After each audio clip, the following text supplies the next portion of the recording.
Paz y bien. Un saludo para todos en los corazones de Jesús, José y María. Mi nombre es William Toro. Sean todos bienvenidos a su canal Enfoca tu Fe. Hoy con una transmisión más y bien especial de nuestra sección ya bien conocida, Preguntando se llega a Roma. Hoy tengo del otro lado a un amigo, un compatriota colombiano, pero se los presento en un momento.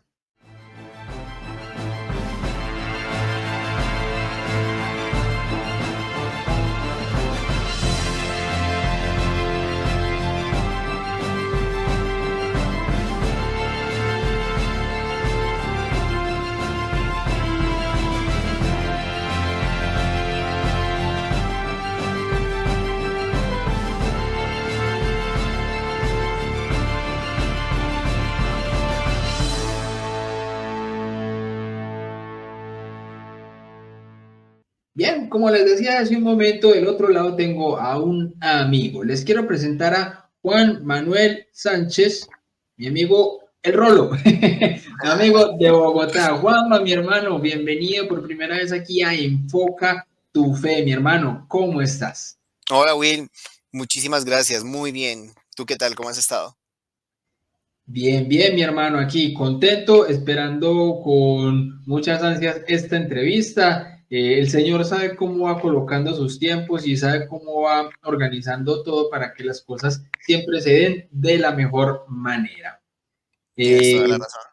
bueno, quiero darle también la bienvenida a las personas que se vayan conectando en este momento y a las personas que vayan a ver la entrevista más adelante. Como ya se ha hecho un poco costumbre, les quiero recordar que ustedes son el algoritmo. A YouTube no le gusta mucho el contenido que normalmente hacemos los divulgadores de la fe cristiana y católica específicamente, ¿ya? A YouTube le gusta mucho es la gente que ve perritos, gaticos, gente cayéndose, ¿cierto? Ese tipo de cosas. Entonces, este tipo de contenido no es que YouTube lo recomiende mucho. Entonces, para que YouTube pueda recomendar este tipo de contenidos, entonces ustedes son el algoritmo, los que deben darle like, compartirlo, poner comentarios, ese tipo de cosas ayudan mucho a que el algoritmo de YouTube recomiende este tipo de videos. Entonces, bueno, no siendo más, vamos a iniciar con este programa de Preguntando se llega a Roma. Juanma, mi hermano, como la gente que está del otro lado, algunos pueden conocerte y otros no, más de uno dirá, ay, pero venga, es que ese niño que está ahí, hombre, como de 11, 12 añitos, ¿qué será? Es que, hermano, usted es una cara de niño que no puedes con ella.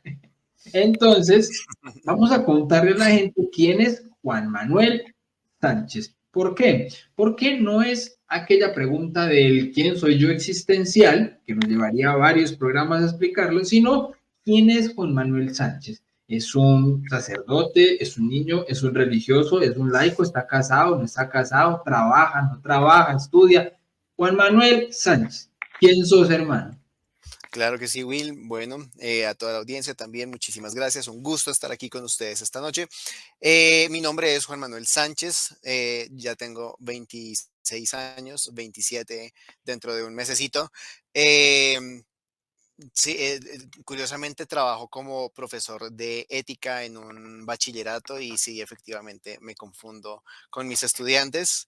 Soy laico de la Iglesia Católica, vivo en la ciudad de Bogotá. Aquí pertenezco al grupo católico interuniversitario llamado Sin Medida. Estamos presentes en varias universidades, en la Universidad Nacional, en los Andes, en el Rosario y en la Javeriana. También tenemos presencia en Medellín. Quedo debiéndote la Universidad de Medellín porque no me acuerdo en este momento, pero también estamos presentes en Medellín. Y ese soy yo. Soy también filólogo clásico de profesión, licenciado en Español y Filología Clásica de la Universidad Nacional. Genial, mi hermano, excelente. Pero entonces más de uno debe haber quedado patinando. Filólogo clásico, ¿eso con qué se come, hermano? Si a veces la gente coge y dice, pero filosofía, eso yo no lo entendía cuando estaba en el colegio, ahora vienen y me dicen que filología, que filólogo. Juanma, ¿qué es la filología para que las personas que se están conectando apenas o que apenas están desayunando con el término, ¿qué es eso? ¿Con qué se come? ¿Qué es lo que hace un filólogo? Y más especialmente, ¿de qué serviría la filología en estos temas de fe? Claro que sí, la filología es una rama de la lingüística que está particularmente interesada por el lenguaje escrito y por el contexto sociocultural de las lenguas que manejan una determinada lengua. Entonces, cuando hablamos de filología clásica, hablamos de la filología del griego y del latín. Los escritos que se escribieron en latín y en griego y su transmisión y cómo llegan desde los autores de la antigüedad, del periodo clásico y cómo llegan hacia nosotros. Generalmente llegan a partir de copias que a lo largo de la historia se hicieron a mano y en la actualidad tenemos ciertos testimonios, ciertos manuscritos de ciertas obras, entonces un filólogo lo que va a hacer es comparar los distintos manuscritos y a partir de ciertos criterios técnicos va a decir, bueno, estos manuscritos parece que tienen un origen en común, tienen los mismos errores, tienen las mismas características y entonces se construye un arquetipo. Esto nos permite reconstruir lo más cercano a la obra original. En el caso de la filología clásica, precisamente lo que tiene que ver con el griego, nos sirve muchísimo para aproximarnos a la autenticidad del texto bíblico, de los textos del Nuevo Testamento principalmente. Yo no tengo mayor conocimiento en la filología hebrea, que sería lo que toca al Antiguo Testamento, la aramea, pero sí estoy relativamente familiarizado con la transmisión del texto del Nuevo Testamento. También tengo un dominio modesto del latín y el griego, entonces puedo acercarme al Nuevo Testamento en su lengua original, a la Septuaginta, a la Vulgata en latín, a los textos magisteriales en la lengua latina. Eh, de eso me ha servido a mí mi carrera en la fe. Oh, maravilloso, mi hermano. Ya sé a quién decirle cuando le quiera mandar a mi esposito una carta en griego. Claro que sí. Bueno, mi hermano, no, maravilloso, pero ¿cómo una persona se interesa en estudiar esta carrera y no las carreras comunes de todo el mundo? ¿O será esa la razón por no querer ser del común y el silvestre? Sí, realmente yo no sabía qué hacer con mi vida cuando salí del colegio, pero me gustaban las lenguas, digamos que sí era una disposición natural que había tenido desde chiquito. Y pues cuando vi que la Nacional tenía esa carrera, pues dije, bueno, pues presentemos el examen. Para los que no son de Colombia, pues la Universidad Nacional tiene un examen específico, entonces uno compra un código, presenta el examen y pues le dicen a uno si pasa o si no pasa. Y en mi caso, pues afortunadamente pasé, me gustó la carrera y aquí estoy. Y pues en ese momento ni siquiera había comenzado, bueno, había comenzado como mis pequeños pasitos en la fe, pero ni siquiera sabía que me iba a servir o que yo de alguna forma también, pues Dios me estaba poniendo en un lugar en el que pudiera darle servicio a Él. Y le diste al punto específico, mi hermano, porque es que eso es lo que hace Dios con uno. Dios como que siempre lo va conduciendo a uno en donde Él lo quiere tener a uno. O sea, digamos en este campo de la formación apologética, en la predicación, en la evangelización, por ejemplo, en esta parte que sería el tema de las redes sociales, el Señor nos ha dotado como a todos de algo específico que nos puede ayudar a complementar esa otra parte que es la fe para poner como a trabajar todo eso en disposición de poder ayudar a traer más almas. Entonces es una belleza. Bien, Juanma, mi hermano, entonces en este orden de ideas, como vamos llevando la entrevista, no sé si de pronto has visto otras entrevistas que he hecho en este programa de Preguntando se llega a Roma. Entonces, a mí me gusta mucho iniciar preguntándole al invitado, ¿hace cuánto sos un católico de convicción? Es decir, posiblemente naciste en cuna católica y viviste toda tu vida como un católico, pero no viviendo tu fe de una manera coherente. O posiblemente puedes haber nacido en una familia de alguna extracción o denominación protestante o papás ateos, quién sabe, uno nunca sabe, o se extravió en la vida en el momento en el que llegó la juventud, la adolescencia. ¿Cuál es tu caso, mi hermano? ¿Hace cuánto sos un católico de convicción? Y cuéntanos un poquito, hermano, de tu historia. ¿Cómo es que llegas entonces en este momento a ser el Juan Manuel Sánchez católico de fe coherente del día de hoy?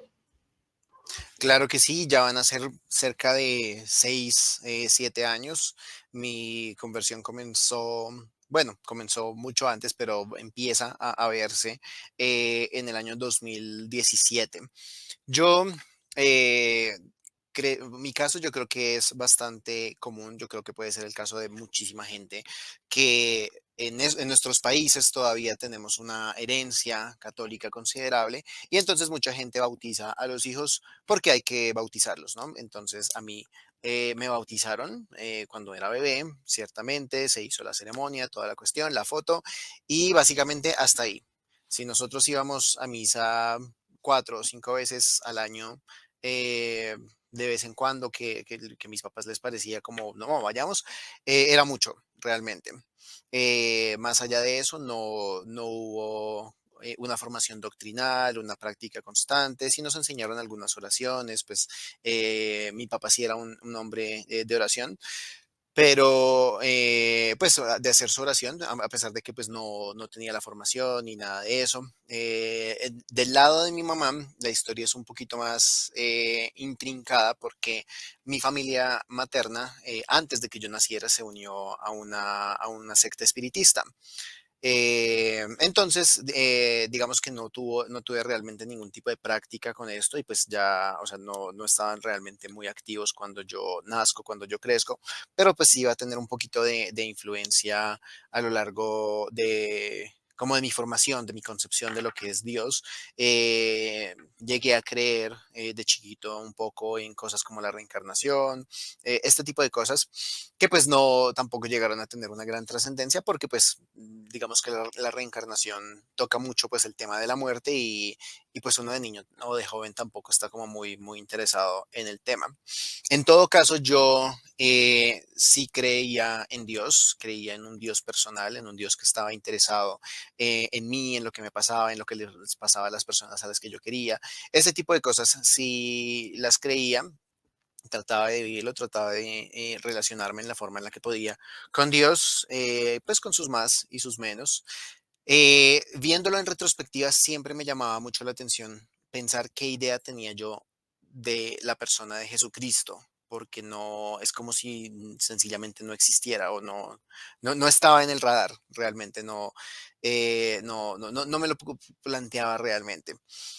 Esto cambió, bueno, porque también por el otro lado, a mi mamá le gustaba mucho la literatura de autoayuda y de superación personal. Eso también tuvo cierta influencia sí, en mi crianza. Y hay un autor que se llama Og Mandino, que curiosamente tiene un libro que no es de autoayuda. El autor tengo entendido que es cristiano, protestante, y entonces él escribió un libro que se llama Operación Jesucristo. En este libro, él habla de un escritor de misterio, ¿sí? Escribe novelas de misterio y tiene la oportunidad de viajar en el tiempo para indagar acerca de la resurrección de Jesucristo.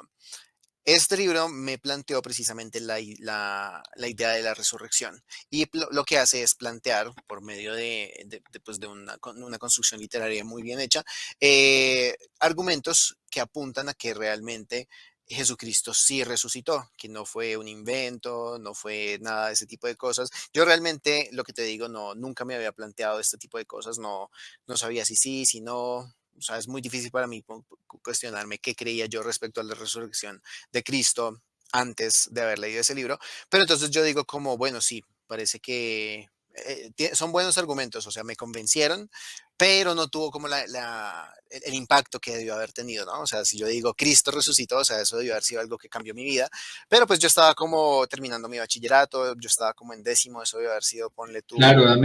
qué pena te interrumpo un Sí, sí, momento sí. ahí, Juanma. Es muy curioso eso que estás diciendo, mi hermano, porque fíjate que uno muchas veces lo ha planteado así. O sea, hay gente que le pregunta a uno, Bueno, dame una persona que haya creído en la resurrección, pero que no sea un cristiano.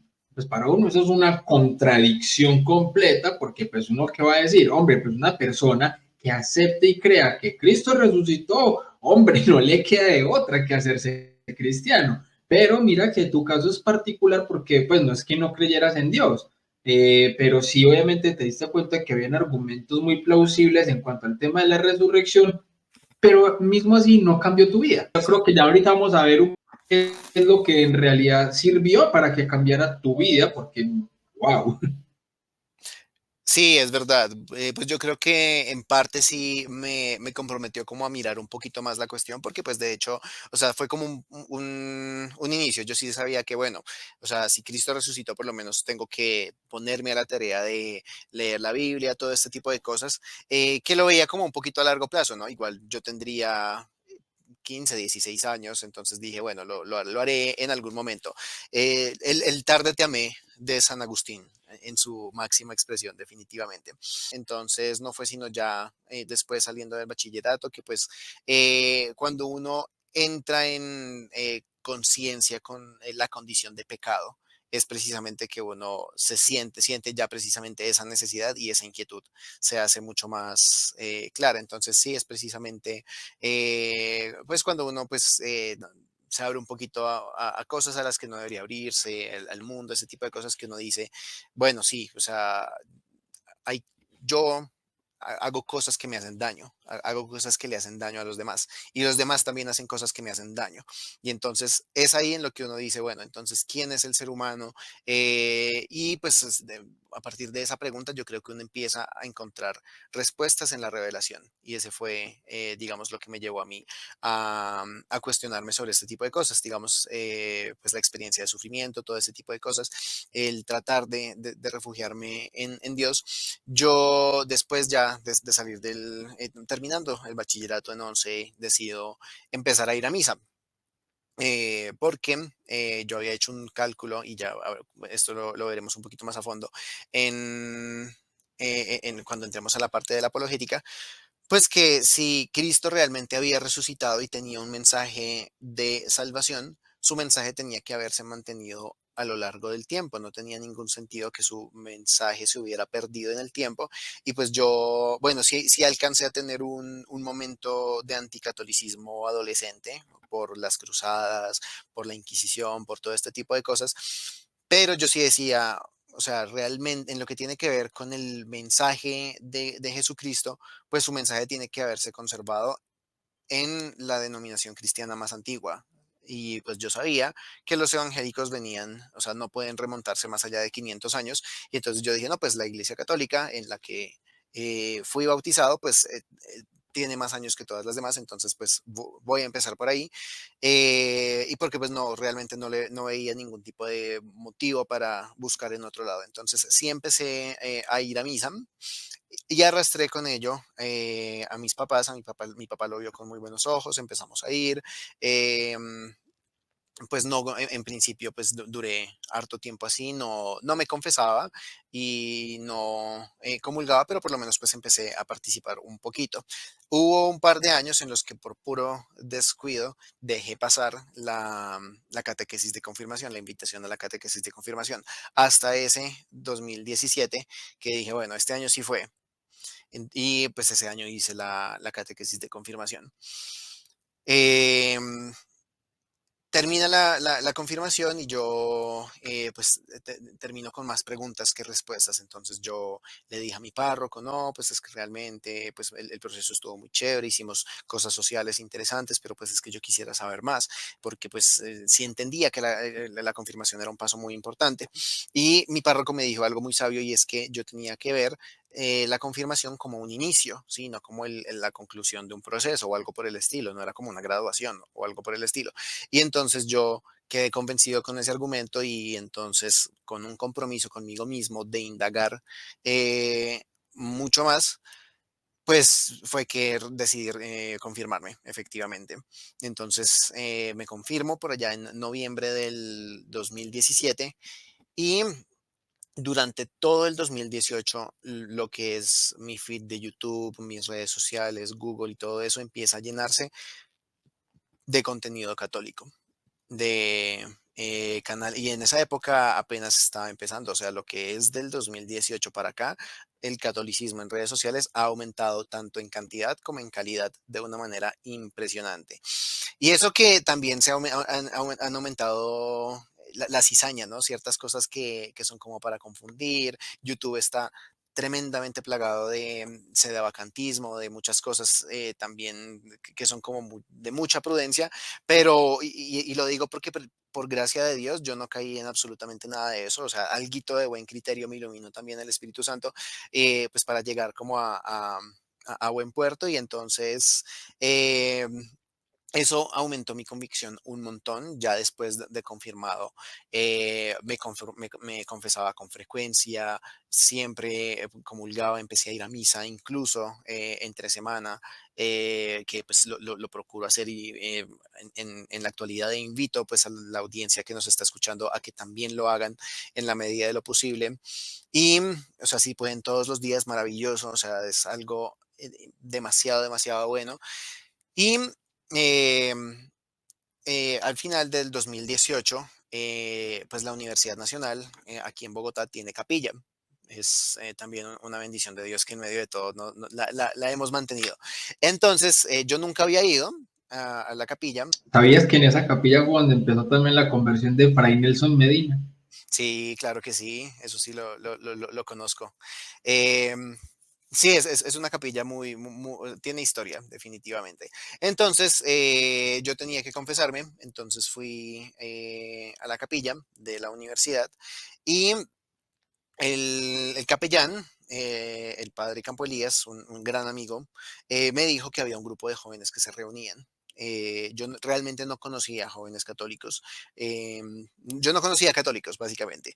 Entonces, eh, o sea, yo había conocido cosas, pero, o sea, yo no conocía a nadie que, pues más allá de youtubers, generalmente de habla inglesa, eh, pues de todas estas cosas que yo estaba conociendo. Entonces, yo estaba completamente solo en la fe. Entonces, el capellán me dijo que había un grupo de jóvenes que se reunían ese mismo día en una hora. O sea, yo alcanzaba a ir a almorzar.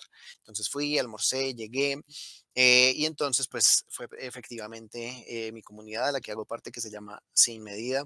Eh, Después de ese día, el día siguiente, comenzó un paro en la Nacional del 2018, pero yo les había dejado mi número telefónico, lo cual fue una bendición. Una preguntita, mi hermano, qué pena yo como interrumpo, hermano. No, no, no, adelante. Ese nombre de sin medida hace alusión a la frase de ¿cuál es Ujú, la claro, medida del amor? Amar amar sin sin medida. medida. Por supuesto, por eso es que se Ah, llama Sin Medida, efectivamente. maravilloso, Sí, es un nombre muy, muy bonito maravilloso. y hace referencia precisamente a eso. Entonces, pues me metieron a un grupo. Y yo pues veía que ponían algunas cositas de vez en cuando durante el paro, pues no tenía que ir a la universidad, eh, pero un día mandaron una invitación a un evento que iban a hacer en la universidad a pesar del paro sobre ideología de género. Y pues yo incluso antes de mi conversión tenía una posición conservadora pues respecto al género y todas estas cosas. Y entonces a mí me parecía muy, muy, muy extraño que fueran a hacer un evento sobre ideología de género en la Nacional, porque pues en la Nacional hay lo que son es feministas, todo este tipo de cosas. Realmente yo tenía que ver con mis ojos que se hiciera un evento sobre ideología de género en mi universidad. Entonces fui, lo dio una religiosa, excelente, o sea, o sea, tenía un nivel antropológico muy, muy bueno, además que la hermana tenía una formación en el Instituto San Juan Pablo II de España, o sea, una cosa impresionante, o sea, muy, muy bien dado, lejos de lo que la gente se puede imaginar, no era una cosa no caritativa que atentara contra, no, al contrario, o sea, sí, abordaba la cuestión también desde el amor, pero desde la verdad fue muy, muy bonito, o sea, yo quedé bastante impresionado, gratamente impresionado, y al siguiente evento al que me invitaron fue un campamento. Yo nunca había ido a un campamento de nada en mi vida. eh, y fue impresionante. O sea, fue en enero del 2019. y fue en una finca en Tena, Cundinamarca. Tena se supone que es templado, pero la finca quedaba en una loma y uno subía hasta allá bien arriba y quedaba el mismo clima de Bogotá, o sea, así empinada y de largo era la caminata. Entonces, y además que esa parte de San Antonio del Tequendama suele ser tiene mucha neblina, ¿cierto? Entonces eso cuando se tapaba parecía el cielo. Además que la finca era sumamente rústica, la cabaña era de madera, era muy, muy, muy impresionante. O sea, fueron 4 días intensos, fue maravilloso, fue una experiencia como estar completamente en el cielo y pues fue mi primera experiencia también de comunidad. Entonces fue muy, muy, muy grato. Y ya, pues gracias a Dios, desde ese 2019 y lo que ha sido hasta este momento, pues el Señor me ha permitido servir en este ambiente universitario que tanto lo necesita.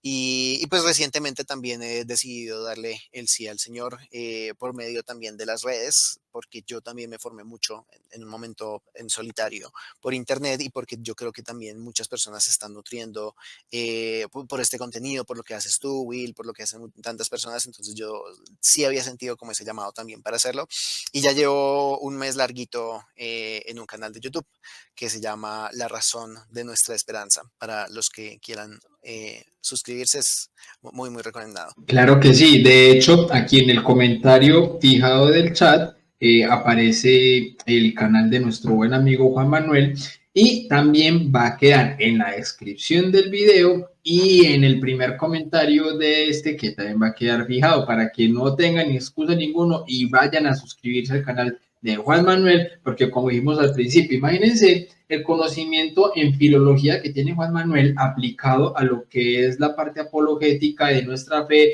para conocer más y mejor a profundidad lo que es el evangelio. O sea, una belleza, porque es que entender la palabra de Dios desde el original, uff, debe ser una cosa espléndida. Bueno, Juanma, mi hermano, eso está como bueno, ¿cierto? Esa, esta misión que el Señor te ha puesto, hermano, en la parte universitaria, yo creo que es muy importante, porque es que, por ejemplo, hay muchos pelados, hermano, que van saliendo del colegio y una de dos, o en el colegio les dañaron la cabeza cuando normalmente hay profesor de filosofía ateo, yo soy uno de esos casos, o no falta el Yo profesor, también. por ejemplo, de físico, de química, que entonces cree que desde la parte del cientificismo, o sea, tristemente en los colegios pasa mucho eso, ¿cierto? O Ujú. cuando ya llegan a la universidad, llegan y se encuentran, sobre todo en las universidades públicas aquí en Colombia, uno lo nota, hermano, llegan y se topan de frente con un comunismo ateo impresionante. Entonces ahí es donde empiezan ya las ideas marxistas, empieza toda la parte del evolucionismo malentendido. Entonces yo creo que todas estas preguntas, hermano, incluso la parte de la ideología de género, hoy en día pues como que está tan metida dentro de lo que son las instituciones educativas. Entonces, yo creo, mi hermano, que esa misión que están haciendo me parece que es muy adecuada y es una misión que es difícil, pero que obviamente tenemos obviamente ahí la guía y el apoyo del Señor, ¿cierto? Entonces, bueno, Claro. mi hermano, ¿por qué la apologética? ¿Por qué te empezaste a meter como por el lado de la apologética? Porque listo, bueno, fue ese el retiro, pues este campamento que me hablas. De hecho, todos los que normalmente hemos llegado a un retiro siempre decimos que fue un pedacito de cielo, eso es una maravilla, ¿cierto? Ujú. Pero ¿qué es lo que te motivó a meterte como en este carisma de la apologética? Que de hecho, pues para las personas que de pronto todavía no conocen, hay que explicarles bien y creo que pronto voy a tratar de hacer un video al respecto, explicando el tema del carisma y la espiritualidad. Entonces, bueno, yo creo que aquí Ujú. compartimos un carisma y es este carisma bonito, hermano, de la evangelización y la predicación a través de la apologética, que es la defensa de la fe. ¿Por qué a través de la apologética? ¿Qué fue lo que te motivó a esto, mi hermano? Sí, bueno, lo primero que valdría la pena es entender un poco qué significa la palabra. La palabra viene del griego apologeo, que significa defender, ¿sí? La intervención que hace un abogado en un juicio es apologética, en el término más puro del griego en la etimología de la palabra. Entonces, si hablamos de una defensa, hay una defensa precisamente porque hay un ataque. Y yo sé que esto puede ser un poquito chocante para algunos de nuestros hermanos. Bueno, en primer lugar, el ataque viene desde muchas zonas, desde el ateísmo, desde otras religiones, otras denominaciones del cristianismo, incluso, tristemente, personas que se hacen llamar católicas también pues atacan dentro de la misma iglesia. Entonces, por este motivo es que existe la apologética. Yo digamos que también he sentido también, me he formado mucho, he llegado a conocer mucho de la fe católica precisamente tratando de entenderla en contraste con lo que enseñan pues los hermanos separados. Entonces pues eso ha sido también parte de la forma en la que pues me he formado doctrinalmente. A este respecto, pues vale la pena mencionar que cuando hablamos del protestantismo, pues hablamos de algo, de un espectro bastante, bastante amplio. Entonces, sí he notado que hay muchas personas que ven el actuar apologético como algo garrotero, como algo incómodo, todo este tipo de cuestiones. Y pues uno puede lograr entender esto porque pues como el protestantismo es tan, pero tan amplio, muy seguramente hay protestantes que son muy buena onda, muy amables, muy queridos, que pues van a sus iglesias pues hacen sus alabanzas y toda la cuestión, y que no tienen mayor animadversión contra nosotros los católicos. Pues simplemente dicen, no, pues son cristianos y toda la cuestión. Sin embargo, hay que mencionarlo, existen muchos, muchos otros hermanos que no tienen esta aproximación, ¿no? Sino que es todo lo contrario. Dicen que, o sea, no bajan a la iglesia católica de la ramera de Babilonia, que somos unos chupayesos, idólatras, que somos de lo peor, que no sé qué, que nos vamos a ir al infierno, todo este tipo de cosas. Y pues si uno se pone a pensar, es precisamente por esto que pasa. Entonces, efectivamente, el protestante que está ahí como en la mitad puede quedar un poquito chocado, pero es precisamente por eso que ocurre. Y cuando uno tiene en cuenta esta perspectiva es que uno dice, bueno, sí, si uno se da cuenta, pues la defensa que hacen la mayoría de los apologetas la hacen con altura, la hacen bastante bien, no caen, digamos, en otra serie de cosas que uno ve de parte de otros, pues de los protestantes que atacan al catolicismo, que pues llegan a hacer cosas desde la miniatura de un video que son impropias de el nombre de cristiano, ¿sí? O sea, cosas que atentan contra la caridad y que no deberían hacerse. Entonces, yo creo que pues es por eso que se hace. Y porque, bueno, ya entramos un poquito en cuestiones eclesiológicas, pero uno sí se da cuenta en la lectura de la Biblia que la iglesia y lo que Cristo pensó para su iglesia y lo que llegó a orarle al Padre para su iglesia es que fuera una. Una como Cristo y el Padre son uno. Eso está precisamente en Juan 20, Juan 20, versículo 20, 21, si no estoy mal. Que la iglesia sea una, ¿sí? Que no te pido solo por ellos, por los apóstoles, sino por quienes van a creer por medio de ellos, para que sean uno como tú, Padre, en mí y yo en ti, para que sean uno. Entonces es precisamente como por ese motivo que me interesa esto y porque yo creo que todo lo que tiene que ver con los ideólogos de género, los comunistas, los ateos, también la conversión a otras religiones, yo creo que es algo que se vería completamente potencializado si todos los cristianos estuviéramos unidos. O sea, yo estoy completamente seguro que no simplemente por una cuestión terrena de estrategias, sino precisamente, o sea, estoy completamente seguro de que el Espíritu Santo derramaría muchísimas gracias si los cristianos estuviéramos en comunión. O sea, se derramarían gracias impresionantes, o sea, veríamos milagros, sería impresionante. Entonces yo sí he sentido como un llamado muy grande a eso, porque tanto al protestante que le tira duro a la iglesia, que dice que somos la ramera de Babilonia y no sé qué cosas más, como al el protestante que pues va a su iglesia y a su alabanza y toda esta cuestión, la idea es también comunicarles pues un mensaje de una unión mucho más radical con Cristo de la que tienen y de la que pueden imaginarse teniendo. Y digamos que entro aquí en la cuestión. Hay ideas a lo largo del cristianismo que cuando uno la sostiene, uno termina alejándose de la fe. Por ejemplo, los protestantes creen en la sola fe, ¿no? Entonces, somos salvos por la fe, ¿sí? Eso es algo en lo que estamos en común. Muchos protestantes creen que nosotros no creemos que somos salvos por la fe, pero sí, los católicos creemos que somos salvos por la fe. Tanto amó Dios al mundo que envió a su único hijo para que el que crea en él no perezca, sino que tenga vida eterna, ¿cierto? Eso lo dice Juan 3. Entonces, hay cosas que si una persona llega a creerlas, pues se distancia precisamente de esa fe en Jesucristo. Un ejemplo que ha sido el boom en las últimas semanas, la cuestión de si María es o no es madre de Dios. Y un protestante puede decir, no, pero es que eso que tiene que ver con Cristo, si lo importante es Cristo. Pues es muy importante porque si María no es madre de Dios, eso significa que Cristo no es Dios. Entonces, el centro del debate es precisamente Cristo y eso es lo que la iglesia se dio cuenta. Imagínate tú en el siglo quinto, sexto, si no estoy mal, en el que se dieron todas estas discusiones. Entonces, si Ese es María no el es madre... tema, que muchos de los hermanos separados creen que la mariología es mariolatría, Ujú, pero no se dan cuenta que la mariología, todo el estudio de los dogmas, por ejemplo, de la Virgen María, son cristocéntricos. Todo apunta a Cristo.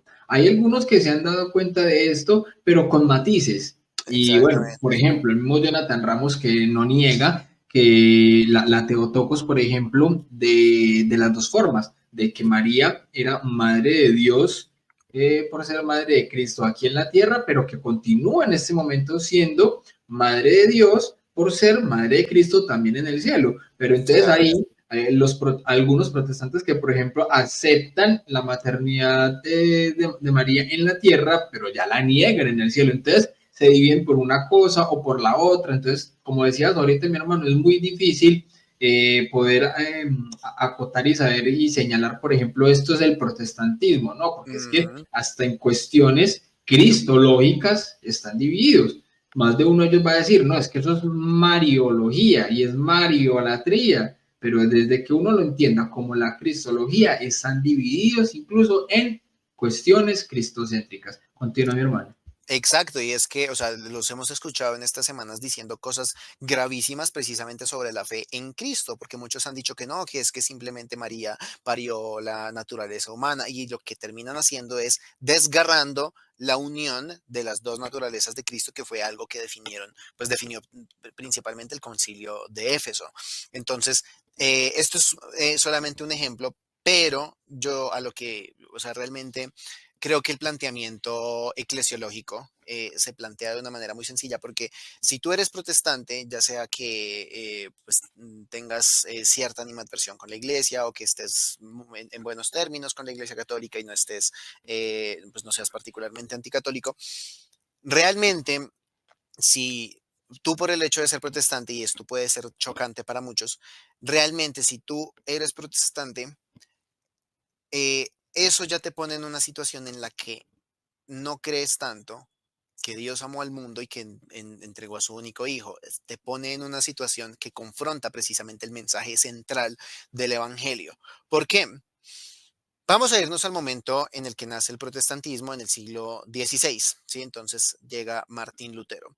Entonces Lutero propone la idea, bueno, efectivamente nosotros los católicos podemos reconocer que el estatus moral de muchos prelados de la iglesia en ese momento no era el mejor y se dice y pues se constata que muchos de ellos tenían concubinas, tenían hijos bastardos, o sea, la cosa estaba terrible en cuestiones pues de cómo vivían ellos su fe de manera particular.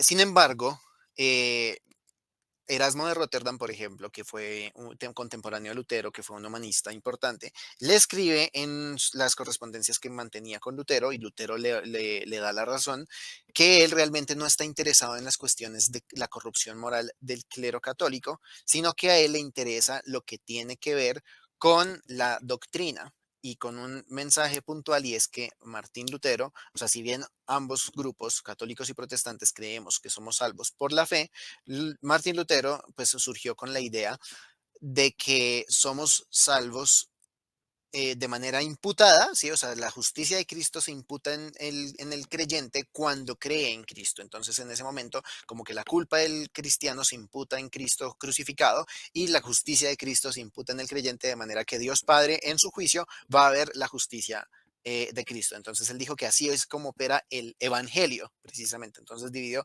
por completo el Evangelio. Y claro, los protestantes creen que esto es lo que dijo, lo que dice la Biblia, porque pues Lutero lo que hace es, o sea, no saca esto de la manga, sino que él va a decir que esto es lo que enseña San Pablo en distintos lugares, en Efesios, pero principalmente en la carta a los romanos. ¿Cuál es el tema ahí? Si nosotros le damos el beneficio de la duda a Lutero, nos vamos a dar cuenta de que lo que él está proponiendo es algo novedoso para su tiempo. O sea, eso es algo que nadie creía en su momento. Efectivamente, hay precursores del protestantismo, como los lollardos en Inglaterra, los husitas en lo que hoy es República Checa, que van a tener pues sus distanciamientos también con el clero, con la posición de los laicos, pero ninguno de ellos creía en la imputación, de la justificación imputada. Esto es una idea novedosa de Lutero. Y Lutero es, o sea, Lutero no viene de un linaje que hubiera estado escondido, que hubiera practicado el luteranismo durante siglos, que se hubiera remontado a los apóstoles. Lutero es un sacerdote católico agustino, de modo que no pertenece a algún tipo de remanente, sino que pues estamos hablando de que en el marco de la Iglesia Católica, lo que los protestantes llaman el Evangelio, la justificación, pues no se conocía hasta que llegó Martín Lutero. Esto implica una idea de ruptura y es que o sea, el ser protestante implica creer que en algún punto la iglesia se desvió y es más o Claro, menos lo fíjate, que... mi hermano, fíjate precisamente a eso iba, y es que hay una aunque delgadita la línea, es muy grande la diferencia entre un desarrollo teológico y una idea novedosa dentro de la teología. Entonces, lo que Lutero, como nos lo estás explicando, mi hermano, lo que sacó fue una idea novedosa que nunca nadie la había, obviamente, ni creído y no tenía forma de sustentarlo bien, porque hasta con él hubo debates y se le demostró lo contrario. Ya cuando una persona por soberbia, por ego, quiere simplemente anclarse y ser desobediente a lo que le está diciendo el cuerpo de Cristo, que es la iglesia, Ujú. es muy diferente a lo que ya termina siendo un desarrollo teológico, como por ejemplo el tema de la Trinidad, el tema de, por ejemplo, la adoración al Espíritu Santo, algunos de los dogmas marianos, son desarrollos teológicos y que obviamente la iglesia los ha podido sustentar a través de las escrituras y de la tradición. Pero Lutero no tenía de dónde pegarse para sustentar ese tipo de creencias novedosas que él estaba obviamente incorporando y que incluso muchos de los contemporáneos con él se alejaron también de muchas de las creencias de él y empezaron a creer entonces en otras diferentes y ahí él las consecuencias del protestantismo. Entonces, como ya no estoy de acuerdo con esto que este cree, entonces no es que me devuelvo para la Iglesia Católica, sino que entonces armo mi cuento aparte. Otro que está aquí entonces ya no quiere creer en todo lo que cree en este ni el otro, sino que entonces armo otra tercera cosa aparte. Y así, así, así, así. Y esa ha sido la historia del protestantismo hasta hoy, que tenemos la sopa, de la sopa, de la sopa, de la sopa, que los mismos protestantes más clásicos y más antiguos son los que señalan de herejes, pero son Ujú. una consecuencia de ellos mismos. Pues quería dar como esa acotación ahí. Sí, efectivamente. Y básicamente, o sea, nos vamos a dar cuenta para los hermanos separados que nos estén escuchando, o por ejemplo los católicos que tengan amigos, familiares que sean protestantes para que les pasen el envío, es importante también que nos demos cuenta de que el protestantismo, o sea, los católicos también creemos que somos salvos por la fe. Sin embargo, o sea, el verbo pisteuo, que es el que utiliza el griego koiné para referirse a creer, eh, está relacionado no solamente con un asentimiento intelectual, como pues yo creo en la gravedad, sino es confiar, ¿sí? Es una confianza. Entonces, cuando yo creo en Cristo, yo le creo a Cristo. Entonces, si Cristo dijo que el que no nace del agua y del espíritu no puede entrar al reino de los cielos, pues entonces yo me bautizo, ¿sí? O sea, porque estamos hablando de agua, ¿sí?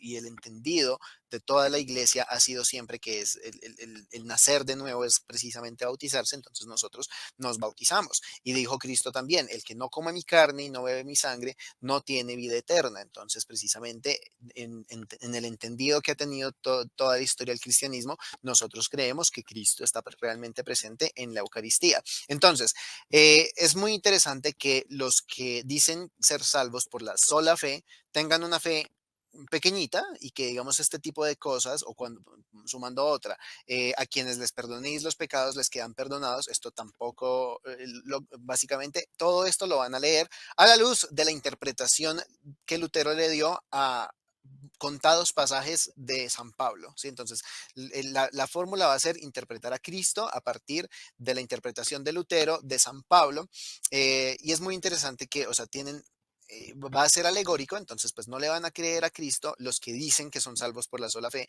mientras que nosotros que creemos que somos también salvos por la fe, pero con todo lo que ello implica por la gracia a través de la fe, pues vamos a creerle a Cristo palabra por palabra en todas estas cosas que también dijo. Pero entonces, volviendo al anterior, porque tú mencionas la cuestión de los desarrollos teológicos, sí tenemos, por ejemplo, en la revelación que Cristo es Dios, que el Espíritu Santo es Dios y obviamente que el Padre es Dios. No existía una palabra para esto, pero pues a lo largo de los años, pues para simplificar el concepto, pues se le dio la palabra Trinidad, ¿sí? Y lo mismo de la siguiente manera. Pero entonces, ¿qué es lo que me parece a mí importante señalar? Y yo creo que si un protestante se queda con esto, o sea, hicimos la tarea de la noche. Si tú eres protestante, eso implica que en algún punto el Espíritu Santo se olvidó de la iglesia, ¿sí?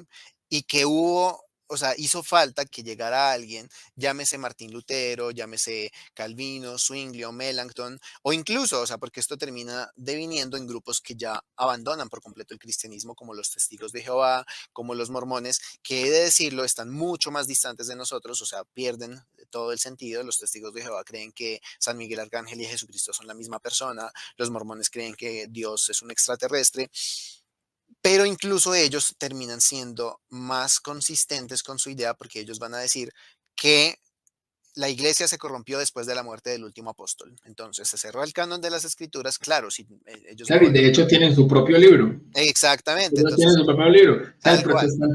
el protestantismo de hoy en día, hace, como siempre se dice, pues de manera de chiste, les gusta la leche, pero les cae mal la vaca. O sea, aceptan la palabra de Dios en el canon de las escrituras, tal cual como lo definió la Santa Iglesia Católica, por más que lo nieguen, pero no tienen cómo sustentar el negar que fue la Iglesia Católica quien les ha dado la Biblia. Pero estos grupos alejados, aunque son más alejados, son sectarios, son más coherentes con lo que dicen creer, porque hasta su propio libro tienen. Exactamente. Entonces, estos grupos van a decir, o sea, todo lo que viene de ahí en adelante está mal. Entonces, ellos no van a aceptar ningún concilio, no van a aceptar la Trinidad, no van a aceptar absolutamente nada, van a tener sus propios libros, todo este tipo de cosas, mientras que el protestantismo lo que va a hacer es eh, aceptar las cosas, pero de una manera absurdamente arbitraria, y eso lo hemos visto esta semana, pues con los conciliábulos del señor Pacheco, porque, pues, efectivamente, volviendo al caso del canon, sí, que yo, pues también nos hemos dado cuenta que le gusta al teólogo Responde. Muchos protestantes se escudan en la posición de San Atanasio porque San Atanasio tenía sus reservas respecto a ciertos libros deuterocanónicos. Entonces ellos dicen, si ven, entonces San Atanasio no estaba a favor del canon que tiene la Iglesia Católica. Lo que no dicen es que San Atanasio termina sometiéndose a la autoridad de la Iglesia, por un lado, y por el otro, pues, ¿qué creía San Atanasio respecto a la veneración de los santos o a la veneración de las reliquias? ¿O qué creía San Atanasio respecto a la Virgen María o a los sacramentos? ¿Será que él creía A la que la Eucaristía era Eucaristía. solamente simbólica? ¿O qué enseñaba? ¿Por qué? O sea, ¿cómo es que San Atanasio termina siendo un referente en cuanto al canon para los protestantes, pero no lo que San Atanasio enseña respecto a cualquier otra cosa en la cual es absolutamente católico? Y eso lo vamos a ver desde el principio. o sea, de los primeros testimonios patrísticos, tenemos a San Ignacio de Antioquía, que conoció al apóstol San Pedro, que conoció a San Juan, fue de hecho pues obispo de Antioquía, y pues él dejó cartas que iba escribiendo en su camino de Antioquía a Roma, donde fue finalmente martirizado. Y en estas cartas vamos a encontrar, o sea, no se encuentra ningún tipo de asomo de justificación imputada, y lo que se encuentra es una teología fuertemente sacramental. Se enseña que existen obispos, que la iglesia le debe una sumisión total a los obispos. O sea, uno se identifica completamente, yo como católico me identifico completamente con San Ignacio, y creo que difícilmente podría hacerlo como protestante. Entonces, es básicamente esta idea que es completamente antibíblica, ¿no? La idea de que hubo una apostasía total, que la iglesia cayó en un error. Y esto termina precisamente contradiciendo las palabras de Juan 3 con las que empezamos. Tanto amó Dios al mundo que envió a su único hijo para que el que crea en él no perezca, sino que tenga vida eterna. O sea, nosotros en serio somos capaces de creer que el enemigo fue más poderoso como para truncar los planes de Dios, para que el plan de redención, que es precisamente que nos seamos salvos por medio de Cristo, no se haya efectuado durante siglos. O sea, en el caso de los testigos de Jehová, por ejemplo, desde la muerte del apóstol San Juan hasta que aparece Charles Russell, que fue el fundador de los testigos de Jehová, ocurren 1700 y pico de años. O sea, es más tiempo que el que hay desde Moisés a Jesucristo. O sea, los testigos de Jehová están creyendo que Dios no amó lo suficiente al mundo como para que el mensaje de salvación de Cristo hubiera durado durante más tiempo que todo el pueblo, el tiempo del pueblo de Israel. Lo mismo que Ah, los no, mormones. pero es que ahí es donde ellos llegan y dicen, no, no, no, no, no, pero es que los testigos de Jehová venimos desde Abel. Hay unos que dicen que vienen desde Abel, hay otros que dicen que desde Isaías ya se veían testigos porque él les decía, y ustedes eran mis testigos, pero ahí es cuando uno Ujú. coge, por ejemplo, les pregunta, ok, venga, ¿y usted de qué tribu era? Pues porque es Sí, que eso es cierto, o sea, y ellos van a decir que, obviamente, los testigos de Jehová vienen desde el Antiguo Testamento, pero no van a poder hacer esa conexión desde Cristo hasta la actualidad, porque Charles Taze Russell no viene precisamente de una familia que hubiera practicado el verdadero cristianismo de manera oculta y que hubiera salido a la luz. Los papás de Charles Taze Russell eran presbiterianos. Eso quiere decir que el tipo se inventó algo de la nada, o sea, no es algo que le hubiera venido de una manera distante. Lo mismo que ya mencionamos con Lutero. Lutero no practicaba algo a escondidas que se hubiera podido remontar a la época de los primeros cristianos. El tipo era un monje católico, ¿sí? Lo mismo que Calvino, lo mismo que los primeros reformadores. Entonces, básicamente, es esta idea. Si yo creo que Dios me salva por medio del mensaje del Evangelio, yo tengo que creer que el mensaje de su Evangelio y de la salvación de su Hijo tuvo que haber existido y tuvo que haber estado disponible para las personas de todas las épocas, porque es que esto es lo que enseña la Biblia. Volviendo al caso de los testigos de Jehová ponen el ejemplo de la parábola del trigo y la cizaña para decir que es que la iglesia cayó en apostasía. Lo que ellos no leen en la parábola es que la parábola empieza con la buena semilla. Un hombre plantó una buena semilla y la buena semilla está desde que la plantan hasta el fin de la parábola, que es precisamente en el tiempo de la cosecha. O sea, nunca llega a pasar que la cizaña absorba por completo la buena semilla. Sí, entonces nosotros creemos que ha habido cizaña, claro, eso vinieron los arrianos, luego vinieron un montón, pero pues la buena semilla tiene que haber permanecido. no vamos lejos, Juanma. Desde los mismos 12 apóstoles que Jesús Ujú. llamó, ¿sí? Cuando Jesús llamó a los 12 apóstoles, Él no llamó a 12 santos que levitaban de su pureza y su santidad, pues porque, cierto, monjes pues súper santos, pues que llamó Cristo, no. Los 12 eran unos sinvergüenzas cuando los llamó, que ellos se fueron Ajá. santificando y tuvieron también cada uno de ellos un proceso diferente. Es más, por ejemplo, la gente critica a la Iglesia Católica y dice, que ha habido papas malos o que ha habido obispos malos y todo esto. Sí, de hecho eso es un milagro. El hecho de que haya habido ese tipo de gente mala, perversa y malísimos ejemplos dentro de la Iglesia es un milagro de que la Iglesia siga en pie después de 2000 Ujú. años. Si empezamos con que el que manejaba las finanzas de la iglesia traicionó a Jesús, si Ajá, empezamos con que el primer papa lo negó 3 veces, si empezamos con que cuando a Jesús lo capturaron todos salieron corriendo y lo dejaron solo, esa es la primera iglesia. Y exactamente. esos mismos se fueron santificando poco a poco. Claro, obviamente Judas se suicidó, pero donde Judas hubiera aceptado el perdón de nuestro Señor Jesucristo, hoy en día sería otro santazo. Pero no, Exacto. obviamente, él porque obviamente renunció a aceptar el perdón de Dios. Eso Es es otra cierto. cosa muy diferente. Tienes toda la razón. Entonces, o sea, esta idea del rupturismo de la iglesia y de que tiene que haber una restauración, bueno, tocando, digamos, la idea de la restauración, si uno se pone a pensar que realmente el restaurador vendría teniendo un papel en la historia de la salvación mayor que el de Jesucristo. Ponte tú a pensar, si realmente lo que hizo Cristo terminó perdiéndose en el tiempo porque su iglesia se corrompió, hasta que llegó Charles Russell o Joseph Smith o el mismo Martín Lutero. O sea, si el mensaje del Evangelio no estuvo disponible para los que estuvieron antes de ellos y lo son ellos los que lo ponen a la disposición del pueblo, o sea, lo que terminan haciendo estos restauradores de la fe termina siendo muchísimo más importante que lo que hace Cristo, porque lo que hace Cristo se pierde, mientras que Dios garantiza que lo que estos están haciendo, por ejemplo, los testigos de Jehová que creen que el mundo se va a acabar ahorita, ellos creen que lo que Cristo hizo se perdió por muchos siglos y que lo que hizo Rosell va a durar hasta pues este par de siglos hasta que llegue pues el Armagedón, que será muy pronto. Entonces, ¿quién viene siendo más importante en la historia de la salvación? Eso le quita gloria al nombre de Jesucristo y eso es bastante, bastante delicado, por un lado. Por el otro, esta idea no es bíblica. O sea, lo que enseña la Biblia respecto a su iglesia es que va a ser indefectible. Y tenemos algunos pasajes que hablan precisamente de la continuidad ininterrumpida de la iglesia. Me Y gustaría... ahí es donde yo me quiero meter con Ajá, vos, claro que sí. porque es que yo quiero, mi hermano, que precisamente desde tu campo nos metamos ahí, en la Ujú, iglesia,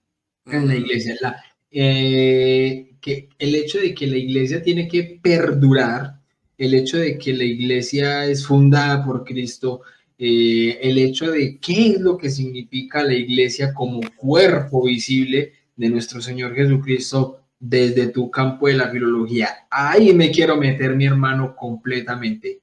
Todo tuyo. claro. Claro que sí. Bueno, me gustaría partir también, digamos, de un error que uno encuentra en algunos hermanos separados. Por ejemplo, o casualmente en estos días escuchaba pues la posición que tienen, por ejemplo, Jonathan Ramos, el teólogo responde, que tienen una idea más o menos de una iglesia invisible, compuesta básicamente por creyentes de distintas denominaciones y bueno, efectivamente nosotros creemos que la iglesia tiene una dimensión espiritual, es más o menos a lo que vamos a entrar, que efectivamente tiene pues algo que no se ve y todo este tipo de cuestiones. Sin embargo, se les olvida en la definición que la iglesia es una iglesia. ¿En qué sentido? La palabra iglesia viene del griego eclesia, que es un sustantivo derivado del verbo ekaleo, que significa convocar. ¿Sí? Entonces, una iglesia es una convocatoria, una asamblea, una congregación. Entonces, si, o sea, mencionándolo solamente dentro del protestantismo, los pentecostales y los presbiterianos no están convocados, no creen las mismas cosas, no se congregan entre ellos. Y los presbiterianos se congregan con los presbiterianos y tampoco entre ellos pues, se podría decir que están completamente congregados. Los pentecostales tampoco.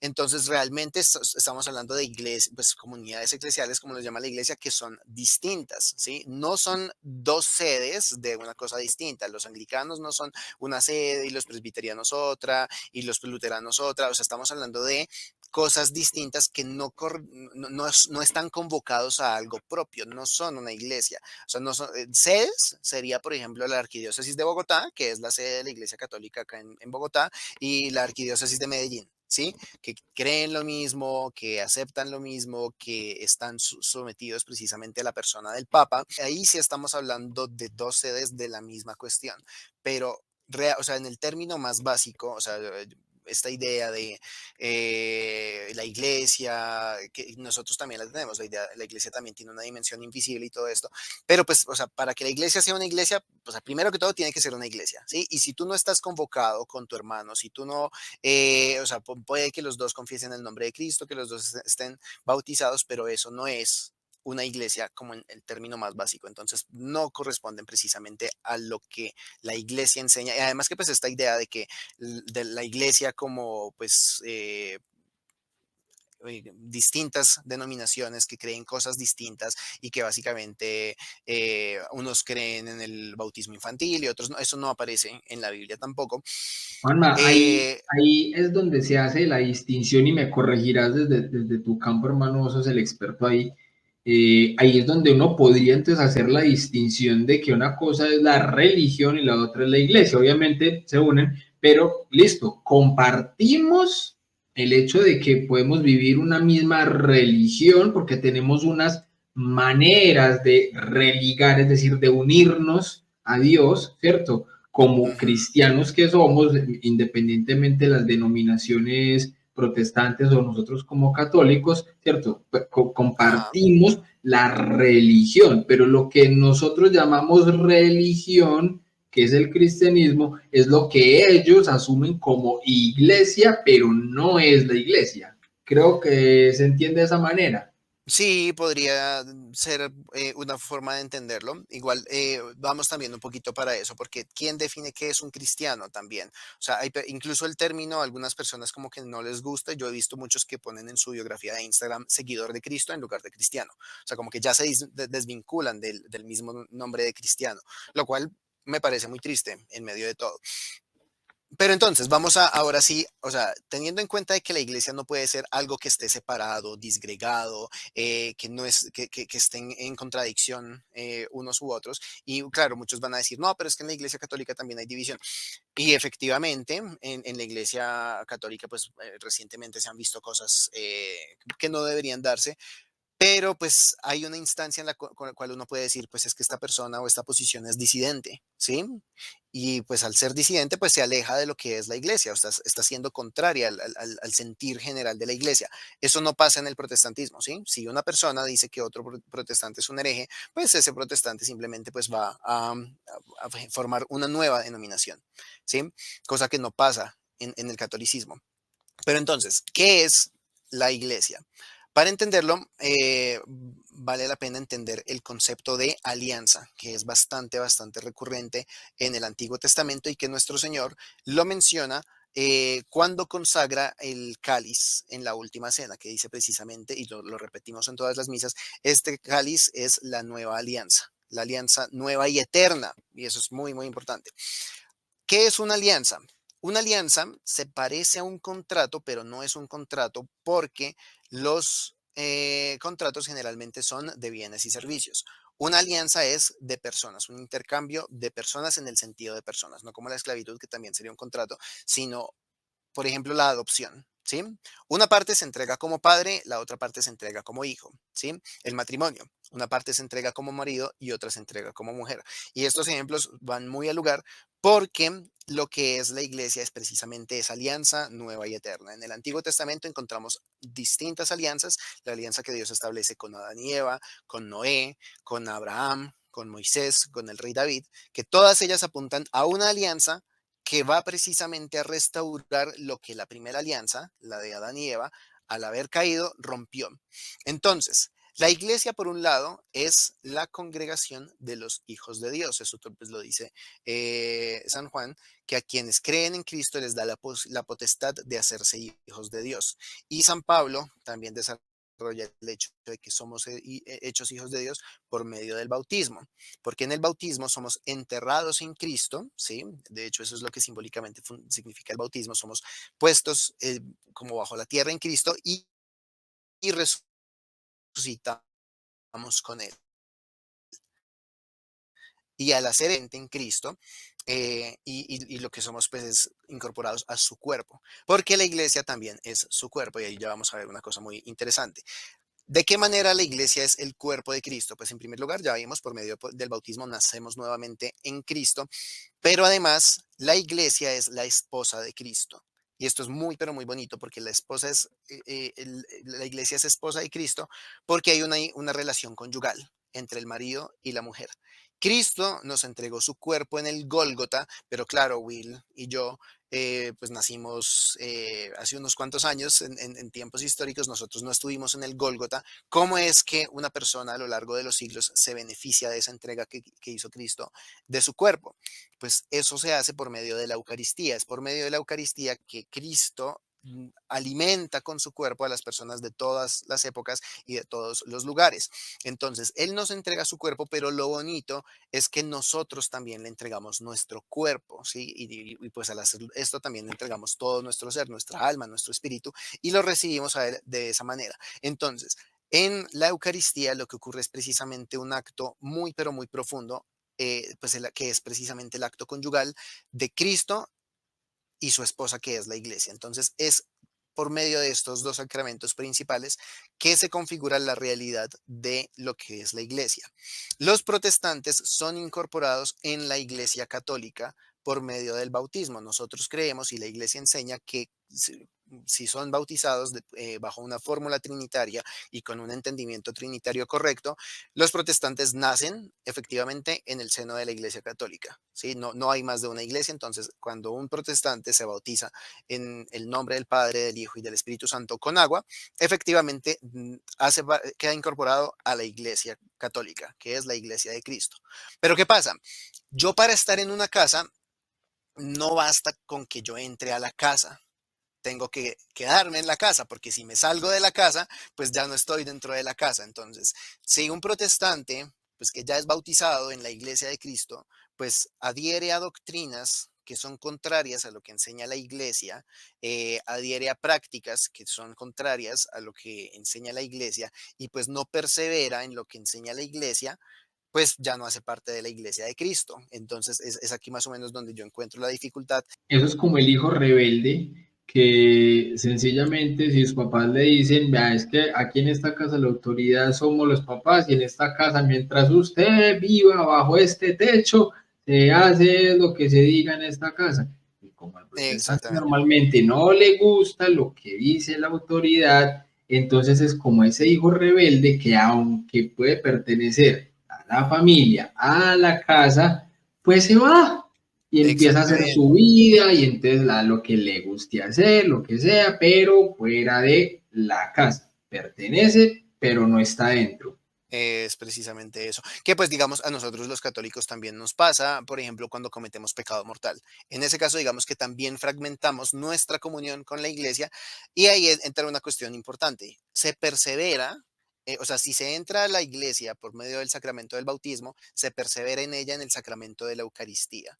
Entonces, los protestantes, no, ningún protestante tiene Eucaristía válida, entonces pues no, no perseveran en pertenecer a la iglesia por ese lado. Eh, pues precisamente es ahí donde nos mantenemos en la iglesia. Entonces sí es muy importante mencionar que efectivamente la iglesia católica considera cristianos a todas las personas que han sido bautizadas eh, en el nombre del Padre, del Hijo y del Espíritu Santo. Entonces los protestantes sí son cristianos, sí son bautizados en la iglesia de Cristo, pero volviendo al mismo tema, una iglesia es una convocatoria, ¿sí? Y si entre protestantes, entre ellos mismos, no son una iglesia, ¿sí? Los luteranos y los presbiterianos no pertenecen a la misma iglesia. Los pentecostales y los adventistas tampoco creen en la misma iglesia, no pertenecen a la misma iglesia. Y en ese mismo sentido, protestantes y católicos no estamos dentro de la misma iglesia, aunque ellos, pues, si tienen un bautismo válido, bueno, los protestantes que tienen el bautismo válido, sí hagan parte, o sea, si hayan entrado a la iglesia, no están en ella porque no perseveran. Si cuando un protestante empieza a, pues, a congregarse en cosas que no son católicas, pues no perseveran en la iglesia de Cristo. Efectivamente, la iglesia enseña, y pues no es que no estemos, no queramos ser ecuménicos, sino que al contrario, queremos ser ecuménicos en la verdad, se persevera, o sea, la Iglesia Católica enseña que la Iglesia que Cristo fundó subsiste en ella, ¿sí? O sea, la realidad última, la sustancia de la Iglesia que Cristo fundó, subsiste en la Iglesia Católica hoy, a la cual Cristo quiso darle, pues, una cabeza visible, ¿sí? Porque para que no hubiera una única instancia de apelación doctrinal que fuera el Papa, y entonces es precisamente ella. ¿Qué es lo que pasa? Y es que aquí también entra una cuestión. Esto no quiere decir que los protestantes todos se vayan a condenar, ¿sí? Porque también existe un dogma que tiene que entenderse muy bien y es que fuera de la iglesia no hay salvación, pero ahí también entra un detalle importante y es que la iglesia tiene tres partes importantes que son la iglesia militante, la iglesia purgante y la iglesia triunfante. Entonces, la iglesia militante, pues ya hemos dicho, los que tienen un bautismo trinitario entran en ella, los que pues pertenecen a otras comunidades eclesiales no perseveran en ella, pero pues aquí en la tierra es la iglesia católica, que es visible y que estamos precisamente militando contra pues las fuerzas del mal, contra nuestros propios pecados, contra las estructuras de pecado que existen en la sociedad. Esa es la iglesia militante. Está también la iglesia purgante porque existe la realidad del purgatorio en la cual la iglesia se purga y finalmente está la iglesia triunfante, que es precisamente el cuerpo de Cristo que ya está glorificado con él. Después de la muerte, después de la purificación, ya están precisamente con él. ¿Qué pasa? Que el juicio de Dios que es perfectamente justo y perfectamente misericordioso. Entonces, así como en la parábola de los talentos nos damos cuenta de que se le juzga, no se juzga, digamos, al que se le dieron 10 talentos de la misma forma que al que se le dieron 5, de la misma forma que al que se le dieron uno, los seres humanos en el momento de nuestro juicio seremos juzgados de acuerdo a la gracia que hayamos recibido. ¿Sí? Los católicos seremos los que seamos juzgados de manera más severa. Incluso Cristo también dijo que las ciudades de Galilea serían juzgadas con mayor severidad que Sodoma y Gomorra porque ellas recibieron más, ¿cierto que sí? Entonces nosotros que tenemos la plenitud de la revelación, que tenemos la plenitud de la gracia en los sacramentos, seremos juzgados de manera más severa. Sin embargo, Dios pues va a juzgar a las demás personas de acuerdo al nivel de verdad que hayan conocido en sus vidas y de acuerdo a cómo hayan cooperado con las gracias que hayan recibido. Los que recibieron pues la gracia del sacramento del bautismo pues recibieron algo de gracia. También Dios puso la gracia en los medios ordinarios que son los sacramentos, pero pues Dios es el dueño de la gracia y muy seguramente la ha dispensado a otras personas pues por otros medios que solamente Él conoce y solamente Él conoce la forma en que cada persona en el mundo ha cooperado con esa gracia. Pero entonces, ¿eso qué significa? Que uno puede salvarse por fuera de la iglesia y eso no contradeciría el dogma. No, pues lo que pasa es que el dogma de que fuera de la iglesia no hay salvación implica que la persona que se salva al final termina siendo incorporada a la iglesia triunfante, ¿sí? O sea, en el cielo todos somos católicos, ¿sí? O sea, el que no conoció a la iglesia en la tierra, pero pues Dios lo juzgó efectivamente, pues se va a purificar en el purgatorio y ahí va a recibir más o menos como todas las gracias que habría recibido en los sacramentos de haber sido católico y va a ser incorporado a la iglesia triunfante que es católica. Entonces es así como funciona. Entonces, nuestros hermanos separados que no hayan conocido la plenitud de la iglesia católica y todo este tipo de cosas, pues al final lo que van a hacer pues es que efectivamente se van a incorporar a la iglesia católica triunfante en ese sentido. Y es así más o menos Van a haber como deseado toda su vida haber podido comulgar. sí, ajá, efectivamente. Así es más o menos como lo entiende y como lo enseña la iglesia. Pero sí es importante decir que pues aquí en la tierra realmente los cristianos sí estamos dolorosamente separados, que esa no era la voluntad de Cristo. Y pues digamos que me gustaría en el ratico que nos queda referirme a tres pasajes de la Biblia, porque ya hemos visto que la Biblia realmente no enseña que la iglesia vaya o a apostatar y que vaya a perderse doctrinalmente durante un periodo de tiempo, sino que la Biblia enseña precisamente lo contrario. Y me gustaría mencionar tres versículos. El primero de ellos es Mateo 28:20, que es el último versículo del Evangelio de Mateo. Es decir, Cristo está a punto de, ser de ascender al cielo y está precisamente dando la gran comisión que dice, bautizad a todas las naciones en el nombre del Padre, del Hijo y del Espíritu Santo, y termina diciendo, y he aquí que yo estoy con vosotros todos los días hasta el fin del mundo. Todos los días es todos los días. Entonces, a mí, o sea, tenemos que ser hábil. Muchas veces nosotros nos ponemos pues en la posición de dar respuestas, pero yo creo que los católicos también tenemos que ponernos en la posición de hacer preguntas. Entonces, amigo testigo de Jehová, listo, ya me dijiste que los del Antiguo Testamento eran testigos de Jehová, muéstrame un testigo de Jehová del siglo segundo, del siglo tercero, del siglo cuarto, porque dice, todos los días es todos los días. No me puedes decir que es que estaban escondidos, porque Charles Taze Russell no viene de un linaje que estuvo escondido, sino que sus papás eran presbiterianos. Entonces, por ahí no sirve. ¿Dónde hubo un luterano antes de Lutero? ¿Dónde hubo un luterano en el siglo sexto, en el siglo séptimo?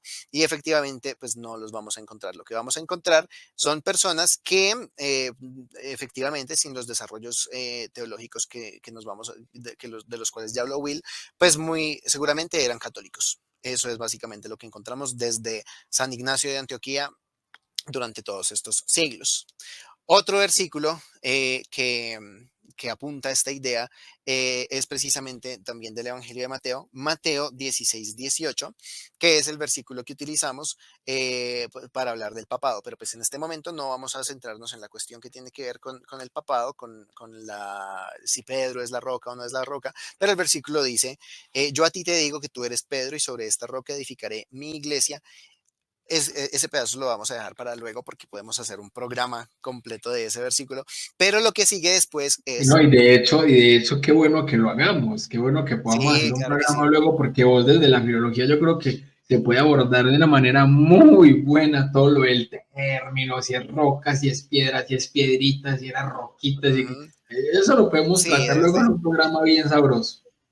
desde el griego ese versículo es poderoso, es bien bonito. Pero la segunda parte dice, y las puertas del infierno no prevalecerán sobre ellas. Entonces, ¿cómo es que tantos hermanos separados dicen que Constantino llenó la iglesia cristiana de elementos paganos y que entonces que la adoración de la diosa Isis se convirtió en la Virgen María o que la adoración del sol o no sé qué más bobadas? Eso no es lo que enseña Cristo, ¿sí? Cristo dijo que las puertas del infierno no. Entonces, si nosotros creemos precisamente que los elementos paganos son del infierno, ¿cómo se va a creer que se mezclaron con el cristianismo desde, o sea, Constantino fue a finales del siglo tercero, eh, ya siglo cuarto, hasta el momento en que aparece Lutero en escena? O sea, no tiene sentido. Estamos hablando de muchos siglos en los que el cristianismo estuvo completamente tomado por las puertas del infierno. Eso no tiene ningún Es sentido. que, mira que, de hecho, ese es el versículo que yo muchas veces utilizo cuando hablo de pronto con algún hermanito separado y le digo lo mismo que vos estabas diciendo hace un ratico, no le creen a Cristo. No le creen a Cristo, porque es que si Cristo dijo que ni las puertas del infierno prevalecerán contra ella, quiere decir que esa iglesia tiene que ser la misma desde que Jesús dijo esas palabras hasta hoy y hasta el final de los tiempos. Entonces, pero es que se Sí, es corrompió, cierto. que había pecado, que esto, pero es que Jesús dijo que ni las puertas del infierno prevalecerán contra ella. No dijo que nunca iba a haber errores, que nunca iba a haber gente que se equivocara, que nunca iba a haber pecadores dentro de la iglesia. Lo que digo es que la iglesia como tal iba a permanecer hasta el final de los tiempos, que ni las puertas del infierno prevalecerían sobre ella. Eso, como decíamos ahorita en un principio, eso es un gran milagro. ¿Por qué? Porque nuestro Señor Jesucristo, nosotros que tenemos fe en el Señor y le creemos, nos damos cuenta que el Señor ha cumplido esa promesa, porque eso que dijo Jesucristo es Ujú. una promesa y nosotros le creemos y la ha cumplido y vemos la evidencia de que la ha cumplido en la Iglesia Católica. El protestantismo no Ujú. tiene cómo comprobar que Jesús haya cumplido esa promesa. Y yo creo que puede deberse mucho a que algunos protestantes tengan una confusión entre lo que es la infalibilidad del magisterio y lo que es la impecabilidad, ¿sí? La impecabilidad es exclusiva de Cristo y de la Santísima Virgen María, pero de resto, o sea, todos los seres humanos cometemos pecados y podemos recibir la gracia de los sacramentos pero aún así somos completamente libres y muchas veces pues abusamos de esa libertad y cometemos pecados.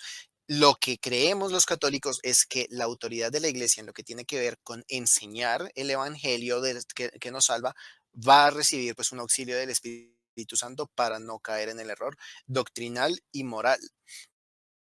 Pero más allá de eso, eso no implica que nuestros obispos y nuestros pastores no vayan a pecar, porque eso sí, nunca lo ha afirmado ningún católico. Eso ya, si algún católico lo ha afirmado, pues es un error, definitivamente. Y otro versículo, Will, este es bien sutil.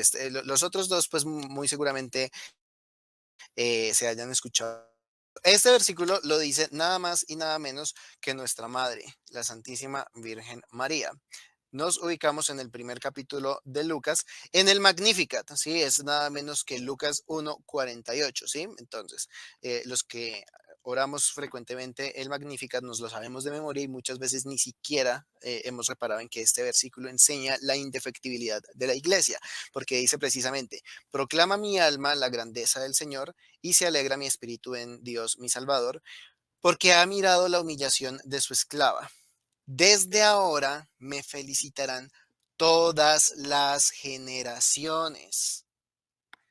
Y ahí está dicho, o sea, es muy especial esta cuestión porque no es simplemente que la iglesia o sea, no va a faltar, no va a caer en el error, no va a caer en la apostasía, sino que o sea, yo creo que debe generar cierta piquiña en los protestantes porque es que esa iglesia indefectible llama bendita, felicita a la Santísima Virgen María, ¿sí? O sea, llama bendita a la Madre de Cristo. Entonces, ¿qué iglesia no solamente ha estado desde los inicios del cristianismo de manera corriente, sino que se caracteriza particularmente por su devoción a la Madre de Cristo, a la Madre de Dios, que dice precisamente que la felicitará? ¿Quiénes somos los que hemos felicitado durante 2000 años a la Virgen María? Como lo constata la historia, pues nosotros, la Iglesia Católica. Y la traducción correcta es felicitarán o bienaventurado, ¿cómo es? Porque Es, hasta, es exacto, un porque verbo, yo muchas veces lo he dicho, o sea, por ejemplo, yo me acuerdo que yo le decía a un amigo evangélico un tiempo, y yo le decía, mi hermano, ¿usted le cree a la Biblia? Claro que sí, que la Biblia es palabra de Dios. Y usted le enseñaría a sus hijos lo que dice la palabra de Dios, claro que sí. Y usted le diría a sus hijos que le enseñen a sus hijos lo que dice la palabra de Dios.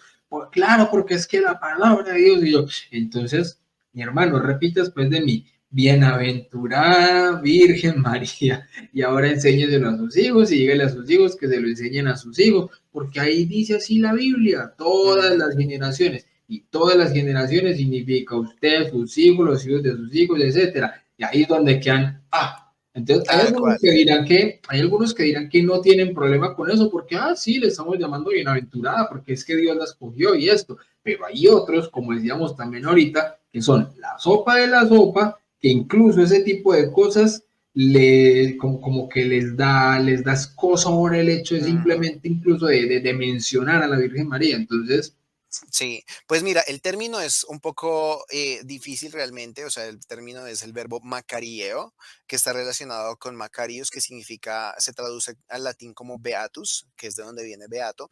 Entonces es como me proclamarán bendita, sí, precisamente me felicitarán, me llamarán bendita. Es de difícil traducción realmente, pero eso no es lo importante es que los que van a hacer este verbo de felicitar, de proclamar bendita, de lo que sea que signifique este verbo, van a ser todas las generaciones. Y eso quiere decir que no pudieron haber sido los testigos de Jehová porque los testigos de Jehová no tienen generaciones antes de 1870. No pueden ser los adventistas porque ellos tampoco tienen generaciones antes de 1800 y pico. No pueden ser los mormones, no pueden ser los presbiterianos, no pueden ser los pentecostales, no pueden ser los anglicanos, no pueden ser los luteranos. Solamente somos nosotros, los católicos.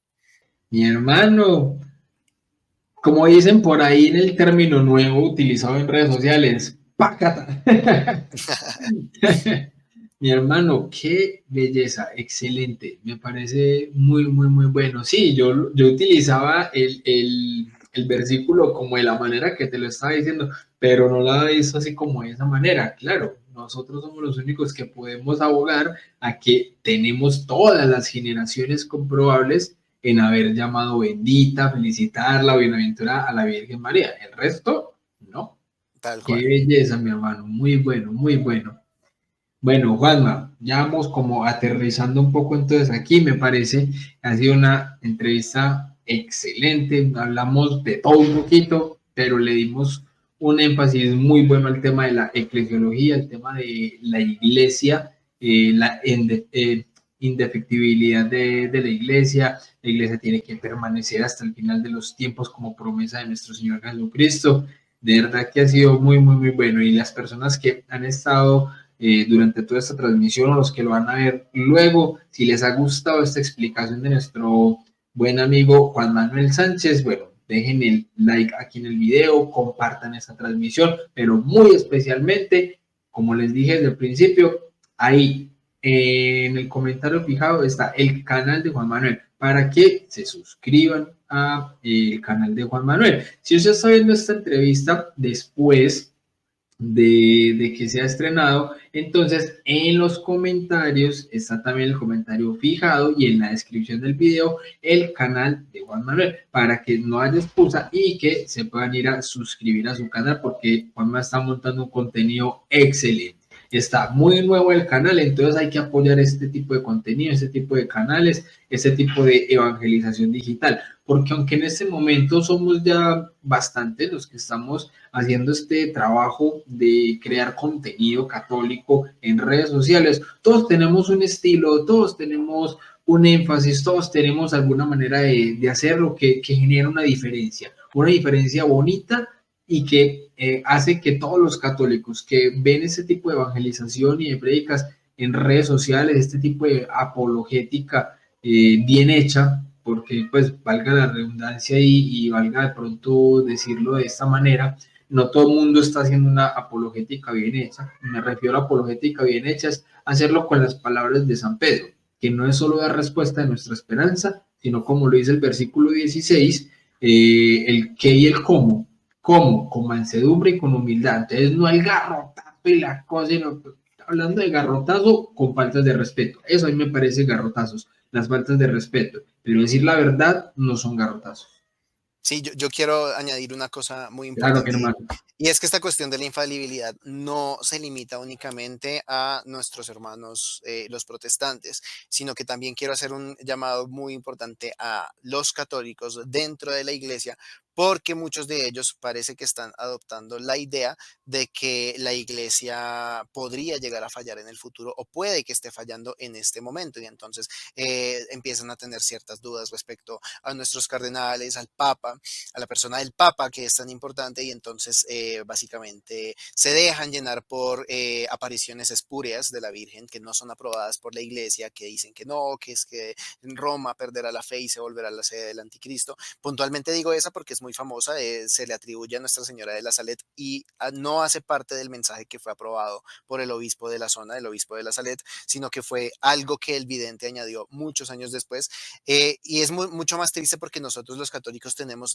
es que eso es lo que a mí me hace ser católico y es que, o sea, podemos ver y constatar que a lo largo de estos 20 siglos nada de lo que la iglesia ha proclamado como dogma ha cambiado, o sea, realmente hemos conservado la fe. Entonces, si nosotros tenemos esa seguridad, nosotros no podemos creer que la iglesia va a fallar de aquí en adelante. Si no lo ha hecho en 20 siglos, no lo va a hacer ahorita. Entonces, también es muy importante que nosotros como católicos también tengamos esa convicción no en otra persona, sino en Cristo mismo.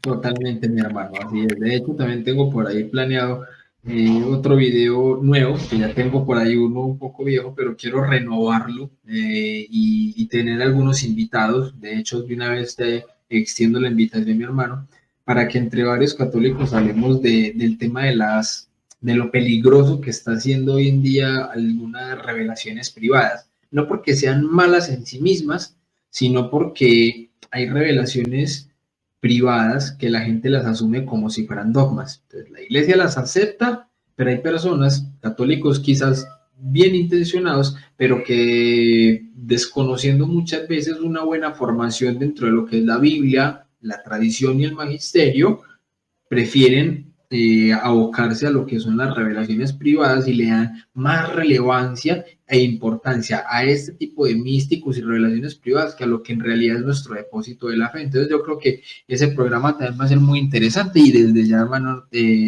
te extiendo la invitación para las personas que lo vayamos entonces a abordar. Buenísimo, Will, muchísimas gracias. Sí. Claro que sí. Bueno, mi hermano, unas palabritas finales para despedir a esta audiencia de Enfoca tu Fe. Bueno, muchísimas gracias a todos por pues habernos acompañado en esta horita y media. Muchísimas gracias a Will.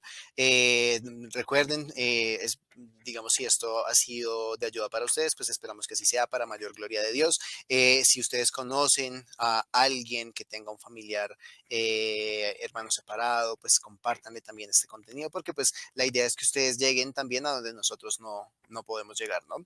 Y muchísimas gracias a todos, que Dios los bendiga. Recuerden también que pues la idea también es que esto pues nos ayude a nosotros a también ser cada día más santos.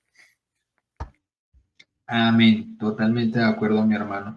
Y bueno, y para todas las personas que nos acompañaron en esta transmisión especial de Enfoca tu Fe, en este programa de Preguntando, se llega a Roma con nuestro super invitado especial de hoy, Juan Manuel Sánchez.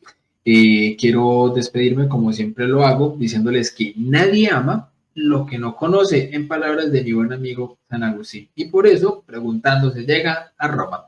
Dios los bendiga y que la Virgen los acompañe. Paz y bien.